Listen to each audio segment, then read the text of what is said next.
Juče je bio jedan od najvećih praznika, Sveta Trojica ili Duhovi, koji se obeležava 50. dan posle Uskrsa ili 10. dana posle Spasovdana.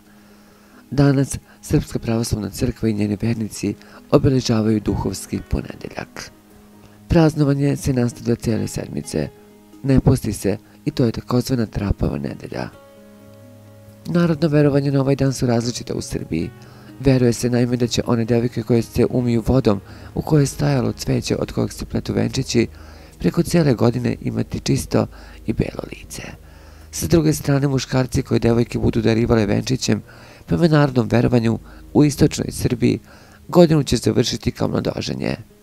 Nipošto ništa u kući ne sme da se obavlja od težih poslova, niti sa iglom, jer se ovakvo ponašanje smatra nepoštovanjem apostola i svetaca i neobraćanjem pažnje na njihove reči.